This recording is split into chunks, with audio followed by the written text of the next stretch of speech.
L'âne de Buridan est une expression qui fait référence à une expérience de pensée en philosophie. Elle est passée dans la langue française de manière proverbiale, même si on ne peut tout de même pas dire qu'elle est d'un usage très courant. Cette expérience de pensée consiste en une fable dont les conséquences et les interprétations doivent nous aider à réfléchir à la nature de la liberté humaine et au rôle qui tient la volonté. On connaît l'importance de l'expérimentation pour les sciences de la nature, mais on sait moins que l'histoire de la philosophie est jalonnée de multiples expériences de pensée. La formule paraît oxymorique dans la mesure où une expérience suppose la réalisation d'une procédure afin de constater comme un fait, et non plus en tant que supposition, ce qui en résulte. La dimension pratique et concrète de l'expérience, qui s'inscrit dans la réalité, est capitale. Quel est l'intérêt, alors, de penser une expérience si on ne la fait pas? Quelle différence avec une hypothèse? Il y a des expériences qu'on ne peut pas ou qu'on ne doit pas réaliser. Pourtant, elles seraient riches d'enseignements. Alors, on contourne l'obstacle en faisant comme si. On plante le décor en définissant une situation initiale, puis on s'interroge sur les conséquences, les suites, les choix qu'on ferait à partir de là. L'une des expériences de pensée les plus connues est celle du wagon fou, rendu célèbre par Philippa Foot, puis Judith Jarvis Thomson. Un wagon, lancé à pleine vitesse, risque de percuter 5 ouvriers occupés à la maintenance de la voie. On se trouve à proximité d'un levier d'aiguillage qui permettrait de dérouter le wagon vers une voie secondaire, sur laquelle se trouve néanmoins un ouvrier. Quelle est l'action la plus morale ou la moins immorale? Actionner le levier ou ne pas y toucher? L'une des caractéristiques fréquentes des expériences de pensée est qu'elles provoquent un agacement. On voudrait contester ou modifier les conditions initiales pour proposer une issue plus satisfaisante. On n'en a pas le droit. Il faut accepter les données du problème. Ce qu'on veut connaître ou évaluer, c'est précisément la réaction à cette situation. Il en va de même pour l'âne de Buridan. On ne discute pas les conditions initiales. Cette fable est si célèbre que de nombreuses autres œuvres y font référence. On peut donc la découvrir à travers les mots de Voltaire qui la raconte en quelques vers au chant 12 de son recueil poétique La Pucelle d'Orléans. Connaissez-vous cette histoire frivole d'un certain âne illustre dans l'école? Dans l'écurie, on vint lui présenter pour son dîner 2 mesures égales, de même forme, à pareil intervalle. Des 2 côtés, l'âne se vit tenter également, et dressant ses oreilles juste au milieu des 2 formes pareilles, de l'équilibre accomplissant les lois, mourut de faim, de peur de faire un choix. On peut repérer dans cette histoire 4 éléments essentiels. Le personnage principal, l'âne. L'état propre à celui-ci, une faim et une soif identiques. La situation autour de lui, de l'eau et de l'avoine placées à équidistance de l'âne. L'issue fatale, enfin, la mort qui résulte de l'indétermination de l'âne. Les mêmes éléments sont inclus dans la version qui est présentée dans un épisode de la série The Big Bang Theory, l'épisode 7 de la saison 10. Sheldon, au milieu du palier, hésite entre les 2 appartements dans lesquels il pourrait vivre.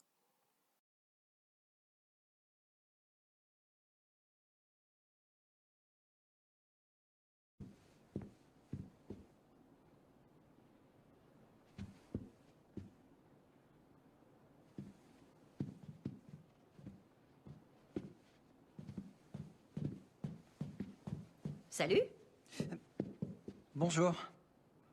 qu'est-ce que tu fais? Ah, je réfléchis sur le paradoxe de l'âne de Buridan. Je comprends, je te laisse tranquille.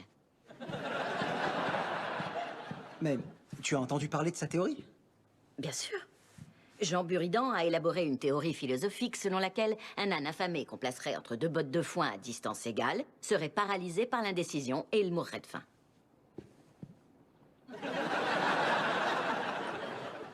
Exactement. Je n'ai pas envie que tu meurs de faim. Tiens, une aubergine. Merci.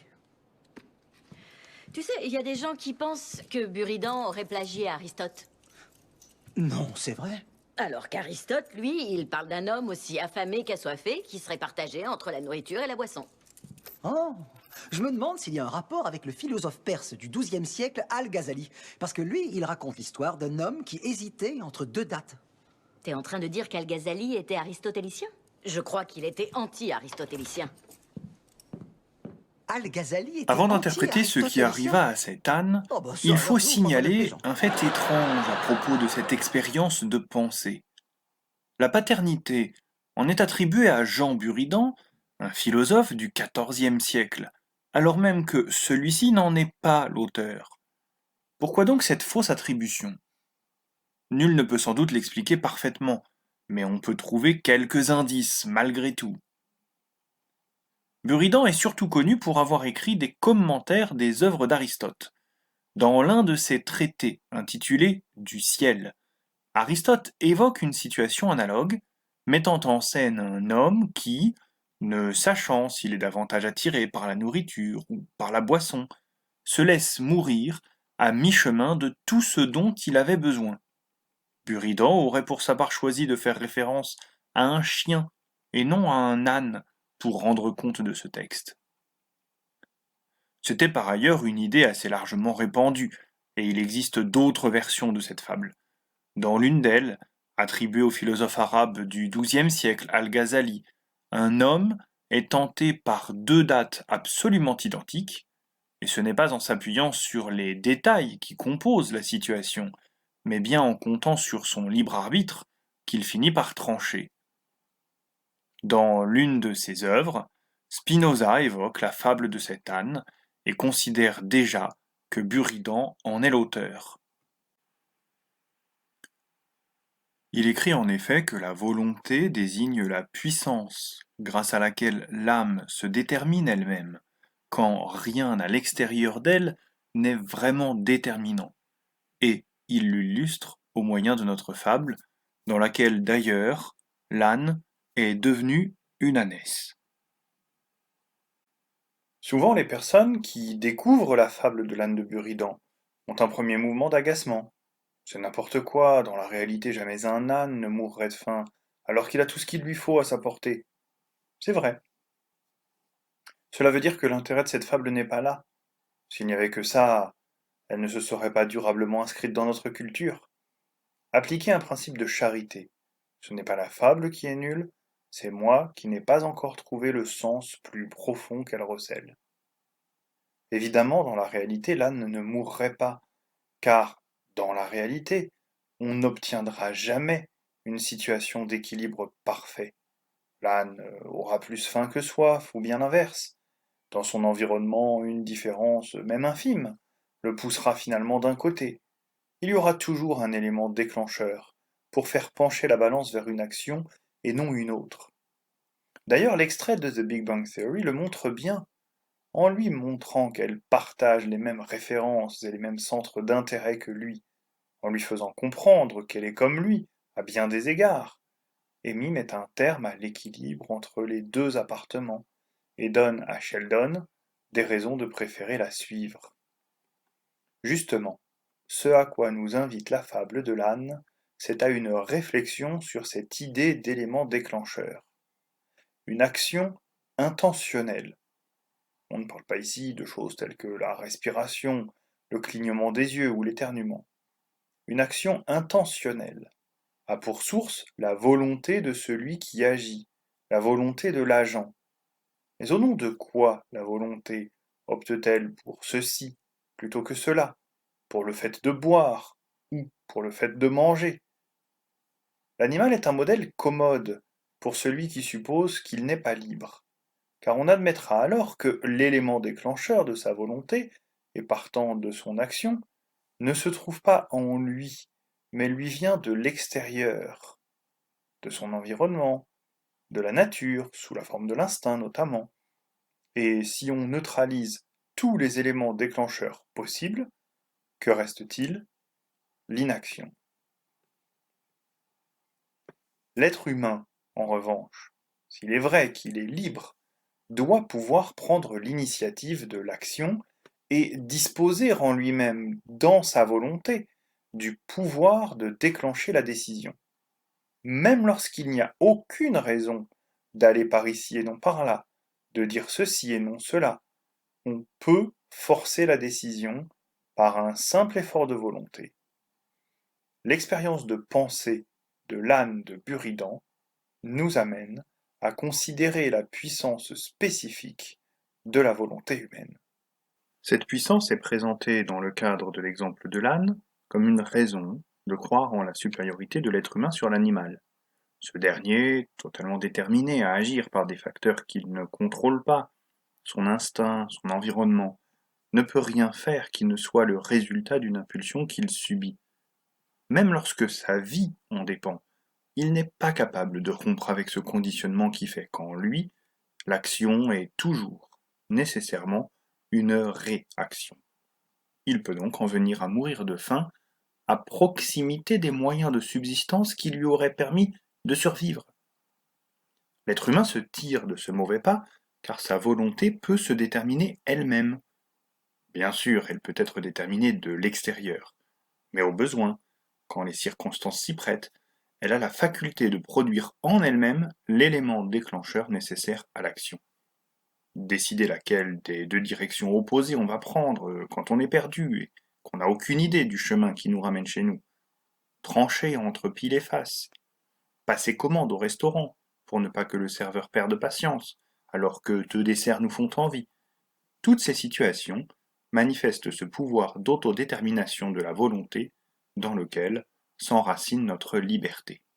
Mais ce pouvoir de rompre l'indifférence qu'on éprouve entre deux propositions contraires est-il l'alpha et l'oméga de la liberté humaine? L'expérience de pensée de l'âne de Buridan ouvre le débat en nous révélant un problème.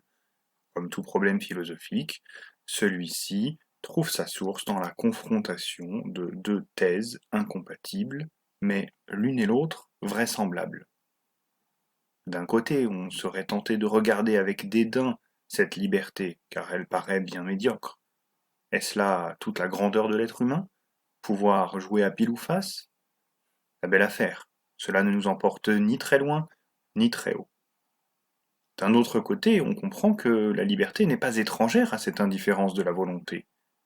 Lorsque je veux une chose, parce que je suis déterminé à la vouloir, en raison de l'attrait que cette chose exerce sur moi, ou de l'influence que les autres ont sur moi, j'ai le sentiment de ne pas être libre.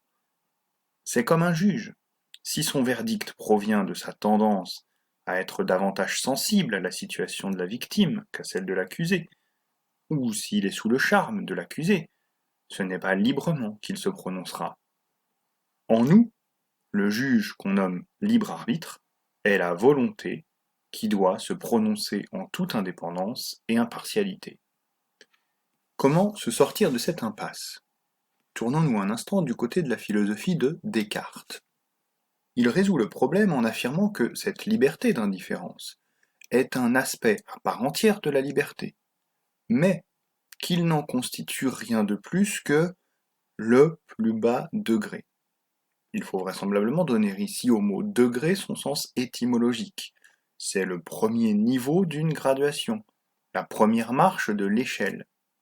En tant que tel, c'est déjà un progrès, puisque juché sur la première marche de l'échelle, on n'est plus au niveau du sol. Mais il faut reconnaître qu'on n'est pas très haut tout de même. En outre, il est rare qu'on utilise une échelle pour n'en gravir que le premier barreau. D'habitude, on passe par ce barreau pour atteindre les degrés supérieurs, jusqu'au sommet. En ce sens, ce barreau est à la fois indispensable et insuffisant.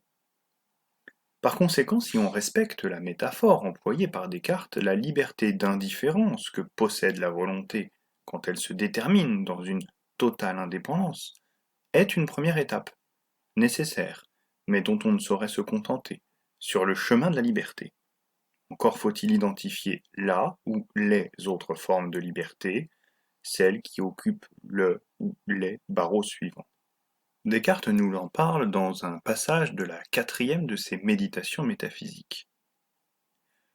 Je ne puis pas aussi me plaindre que Dieu ne m'ait pas donné un libre arbitre ou une volonté assez ample et assez parfaite, puisqu'en effet je l'expérimente si ample et si étendue qu'elle n'est renfermée dans aucune borne. Et ce qui me semble ici bien remarquable est que de toutes les autres choses qui sont en moi, il n'y en a aucune si parfaite et si grande que je ne reconnaisse bien qu'elle pourrait être encore plus grande et plus parfaite. Car, par exemple, si je considère la faculté de concevoir qui est en moi, je trouve qu'elle est d'une fort petite étendue et grandement limitée, et tout ensemble je me représente l'idée d'une autre faculté beaucoup plus ample et même infinie, et de cela seul que je puis me représenter son idée, je connais sans difficulté qu'elle appartient à la nature de Dieu. En même façon, si j'examine la mémoire, ou l'imagination, ou quelque autre faculté qui soit en moi, je n'en trouve aucune qui ne soit très petite et bornée, et qui en Dieu ne soit immense et infinie. Il n'y a que la volonté seule, ou la seule liberté du franc arbitre, que j'expérimente en moi être si grande que je ne conçois point l'idée d'aucune autre plus ample et plus étendue. En sorte que c'est elle, principalement, qui me fait connaître que je porte l'image et la ressemblance de Dieu. Elle consiste seulement en ce que nous pouvons faire une même chose ou ne la faire pas, c'est-à-dire affirmer ou nier, poursuivre ou fuir une même chose, ou plutôt, elle consiste seulement en ce que, pour affirmer ou nier, poursuivre ou fuir les choses que l'entendement nous propose, nous agissons de telle sorte que nous ne sentons point qu'aucune force extérieure nous y contraigne. Car, afin que je sois libre, il n'est pas nécessaire que je sois indifférent à choisir l'un ou l'autre des deux contraires, mais plutôt, d'autant plus que je penche vers l'un, soit que je connaisse évidemment que le bien et le vrai s'y rencontrent, soit que Dieu dispose ainsi l'intérieur de ma pensée, d'autant plus librement j'en fais le choix et je l'embrasse. Et certes, la grâce divine et la connaissance naturelle, bien loin de diminuer ma liberté, l'augmentent plutôt et la fortifient. De façon que cette indifférence que je sens, lorsque je ne suis point emporté vers un côté plutôt que vers un autre, par le poids d'aucune raison, est le plus bas degré de la liberté, et fait plutôt apparaître un défaut dans la connaissance qu'une perfection dans la volonté. Car si je connaissais toujours clairement ce qui est vrai et ce qui est bon, je ne serais jamais en peine de délibérer quel jugement et quel choix je devrais faire, et ainsi je serais entièrement libre, sans jamais être indifférent. Dans l'économie interne des méditations, ce texte est inscrit au cœur d'une réflexion sur l'erreur, et plus particulièrement sur l'origine du fait que nous nous trompions. À quoi cela tient-il? D'où vient notre aptitude à commettre des erreurs? Si Descartes incrimine notre entendement, il critique l'œuvre divine. Il impute donc l'erreur à une disproportion entre la volonté et l'entendement. Chacune, prise séparément, a les moyens de remplir convenablement sa fonction, mais c'est dans leur relation que naît le problème. La volonté est en nous infinie, alors que l'entendement est limité. Nous pouvons donner notre consentement, ce qui relève de l'usage de la volonté, à un jugement que nous ne comprenons pas, ce qui relève de l'usage de l'entendement. Cette infinie puissance de la volonté est le fondement de notre liberté. Nous pouvons nous affranchir de toutes les contraintes qui pourraient peser sur notre esprit, allant même jusqu'à refuser l'évidence la plus manifeste. Même le vrai, si éclatant soit-il, ne s'impose pas à nous sans notre consentement. La volonté peut balayer les recommandations de l'entendement quand celui-ci lui assure pourtant avoir reconnu la vérité. N'est-ce pas la meilleure illustration de la liberté de notre volonté? N'est-ce pas en marquant son indépendance totale, son refus de l'influence de l'entendement, qui serait susceptible de lui dire ce qu'il convient de penser, qu'elle témoigne de son autonomie? Non, répond Descartes, le summum de notre liberté n'est pas là, au contraire, quand elle ne veut pas d'autre guide que l'entendement qui lui montre le vrai ou le bien. La volonté atteint le plus haut degré de liberté dont elle est capable. Dans cette alliance entre volonté et entendement, nous sommes au plus près de notre humaine nature. Nous ne suivons que la loi de notre nature. Toute autre situation est hétéronomie. Mais cette liberté éclairée, cette liberté de la volonté éclairée par la raison, est la véritable autonomie. Ce que Descartes n'écrit pas explicitement, mais qu'on peut supposer à partir des éléments de sa théorie et de ce texte, c'est que dans cette alliance de l'entendement et de la volonté, on trouve l'image de ce qui, selon lui, se produit dans l'Esprit de Dieu. Si nous pouvions voir ce qui s'y passe, nous observerions que, lorsque l'entendement divin identifie le vrai et le bien, la volonté divine épouse automatiquement ce que l'entendement divin indique. En Dieu, savoir et vouloir ne sont qu'un, puisque la connaissance de la bonté ou de la vérité d'un jugement, d'une action, rend ce jugement, cette action, aimable pour la volonté, qui se prononce alors en leur faveur. Bien que l'entendement humain soit très limité comparé à l'entendement divin, la liberté parfaitement éclairée de Dieu sert de modèle à la liberté imparfaitement éclairée de l'homme. Pour qui n'est pas croyant, cette référence à Dieu peut paraître encombrante, mais elle n'est pas rédhibitoire. On peut tout de même faire quelque chose de la proposition de Descartes. Il faut simplement considérer Dieu comme un personnage conceptuel. Il représente ce que serait une humanité poussée jusqu'à l'état de perfection, débarrassée des limites qui sont actuellement les siennes. On peut alors en faire le modèle que nous devrions viser pour le perfectionnement de notre être.